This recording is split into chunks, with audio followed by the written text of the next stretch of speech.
Dạ vâng, xin kính chào toàn thể các anh em trong ngành sản xuất cửa nhôm kính. Ngày hôm nay công ty cổ phần xuất nhập khẩu Factor Việt Nam xin giới thiệu tới toàn thể anh em trong ngành nhôm kính dòng sản phẩm máy cắt nhôm 2 đầu 05S của tháng 7 năm 2019. Đây là dòng sản phẩm được bán chạy nhất thị trường trong năm 2018 và năm 2019 với giá cả phải chăng, phù hợp cho tất cả các anh em xưởng vừa và nhỏ hoặc là các anh em mới bắt đầu ra làm nghề, số lượng vốn của mình nó ít ỏi, mình chưa đủ điều kiện để sắm những máy lớn, thì đây là dòng sản phẩm phù hợp nhất để cho anh em có thể đầu tư.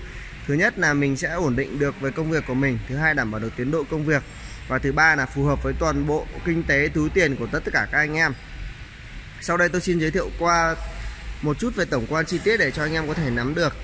Sản phẩm máy cắt nhôm 2 đầu 05S này của chúng tôi thì được là sử dụng hệ thống thân bệ là được niền khối.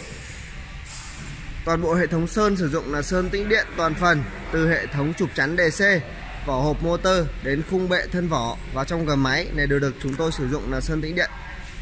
Máy có tổng chiều dài là 4m1, chiều ngang từ bảng điều khiển đến cuối của piston là 1m4, chiều cao từ dưới lên trên là 1m7. Anh chị em có thể thấy đây là tổng quan của máy. Thiết kế của máy rất là đẹp, hiện đại, màu sắc rất là phù hợp. Và sản phẩm của chúng tôi mang thương hiệu là Megatech. Đấy, đây là sản phẩm tốt nhất và bán chạy nhất thị trường. Sau đây tôi sẽ giới thiệu kỹ chi tiết để cho anh em được thấy. Máy được thiết kế là bao gồm 2 đầu. Đầu máy ở phía bên tay trái màn hình là đầu máy cố định, đầu máy ở phía bên tay phải là đầu máy di chuyển được. Máy cắt được 2 góc là góc 45 độ và góc 90 độ. Hiện tại bây giờ đang là ở góc 90 thì tôi sẽ chuyển qua góc 45 để cho anh em có thể được thấy.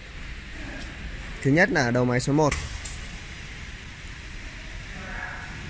Đấy, hệ thống chuyển góc rất là nhẹ nhàng linh hoạt. Và đây là ở đầu máy số 2. Toàn bộ hệ thống chuyển góc của chúng tôi này sẽ sử dụng là chuyển góc hoàn toàn bằng piston.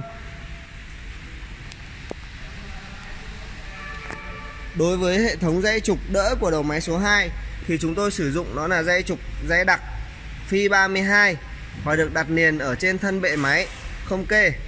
Hệ thống thước chỉ của máy là sử dụng là thước inox được khắc CNC, đảm bảo cho anh em tính chính xác tuyệt đối khi anh em sử dụng trong thời gian lâu dài. Và điểm cải tiến tiếp theo nữa là ở đầu máy số 2 này của chúng tôi, thay vì như các dòng đời cũ là chúng ta sử dụng cái hệ thống tay vặn này để lấy kích thước và chỉ số và khóa đầu máy lại, thì chúng tôi sẽ sử dụng là chốt hãm hơi. Đấy. Khi mà chúng ta đi đến một cái kích thước nhất định, đây chúng ta có thể di chuyển kích thước nhất định và chúng ta chốt hãm hơi lại là đầu máy được cố định rất là chắc chắn. Ở cả đầu máy số 1 và đầu máy số 2 chúng tôi đều sử dụng những vòi phun dầu thông minh. Đây là vòi phun dầu thông minh. Khi mà chúng ta cắt thì vòi mới phun trực tiếp vào lưỡi cắt, đảm bảo cho là lưỡi cắt của chúng ta là tuổi thọ được bền hơn và mặt cắt khi mà ra sẽ đẹp hơn. Tiếp theo là hệ thống bảng điều khiển của máy. Thì bảng điều khiển của chúng tôi được thiết kế rất là rõ ràng, gồm 2 thứ tiếng, đó là tiếng Anh và tiếng Trung để anh em có thể thấy. Thứ nhất, đây là đèn báo khi mà đèn sáng, tức là máy đang ở chế độ hoạt động. Đây là nút khởi động, đây là nút khởi động motor. Đây là nút điều chỉnh chế độ hoạt động của máy. Thì chúng ta có thể là hoạt động song song cả hai đầu máy, hoặc riêng đầu máy bên trái hoặc riêng đầu máy bên phải. Đây là nút dừng motor và đây là nút dừng khẩn cấp. Tiếp theo nữa ở dưới đây là nút kẹp motor. Đây chúng ta có thể thấy đây là nút kẹp. Khi mà chúng ta cho cây nhôm lên thì ở cả đầu máy số 1 và đầu máy số 2 đều có kẹp piston, đảm bảo cho khi mà cây nhôm của chúng ta đưa lên sẽ được kẹp rất là chắc chắn, không bị rung lắc, đảm bảo mặt cắt và góc cắt là chính xác tuyệt đối 100%. Đây là nút chuyển góc của đầu máy số 1. Đây chúng ta có thể chuyển góc 45 độ hoặc là chuyển góc 90 độ. Đây là nút chuyển góc của đầu máy số 2. Và đây là nút khởi động motor. Đây là nút cắt. Tôi vừa giới thiệu cho anh em là ở phía đằng trước của máy. Tiếp theo là tôi sẽ giới thiệu tiếp cho anh em là ở phía mặt sau của máy. Ở phía mặt sau của máy thì là ở cả đầu máy số 1 và đầu máy số 2 là chúng ta sẽ bao gồm là 3 piston. Đây là piston để giúp hỗ trợ máy chuyển góc. Đấy. Đây là piston dầu và đây là piston hơi, đảm bảo cho lưỡi cắt của chúng ta khi mà đưa ra vào nó sẽ không bị co giật và đảm bảo hành trình của lưỡi đi chính xác hơn, êm hơn. Và đây là can đựng dầu của máy.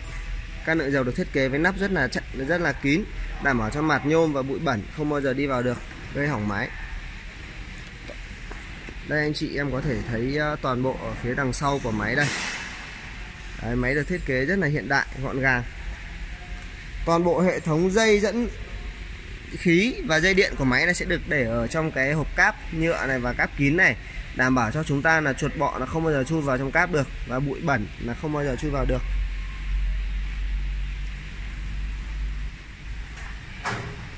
Tiếp theo đây là tôi sẽ giới thiệu cho anh em về phía hệ thống tủ điện của máy.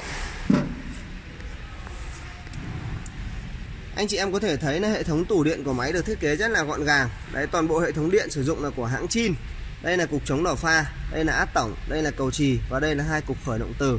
Thì toàn bộ hệ thống dây điện của chúng tôi đảm bảo cho anh em là sử dụng là dây lõi đồng 100%, được bọc cao su và đi ngầm, đảm bảo cho anh em là sử dụng trong thời gian lâu dài là rất là hạn chế, gần như là không có hiện tượng bị rò điện gây ảnh hưởng đến người sử dụng.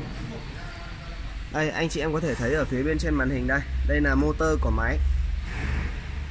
Máy cắt nhôm 2 đầu 05S này của chúng tôi là sử dụng motor có công suất là 1,5 kW và sử dụng là lưỡi cắt là lưỡi có đường kính 405 mm của hãng Wagen, thương hiệu Nhật Bản.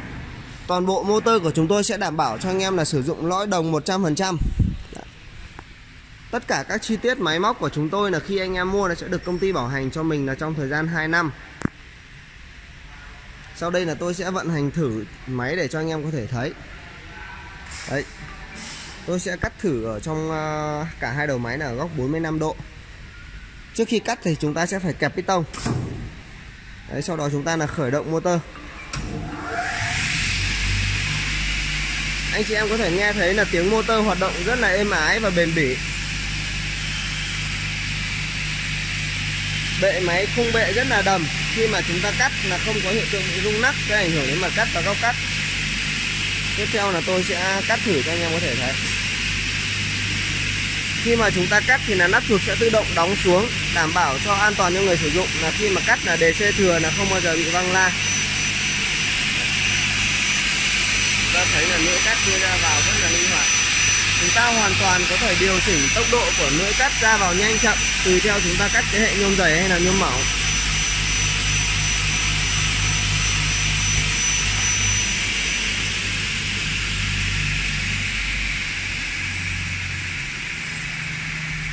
Vừa rồi là tôi đã giới thiệu qua tổng quan chi tiết toàn bộ về sản phẩm máy cắt nhôm 2 đầu 05S mới nhất tháng 7 năm 2019 của công ty cổ phần xuất nhập khẩu Factor Việt Nam.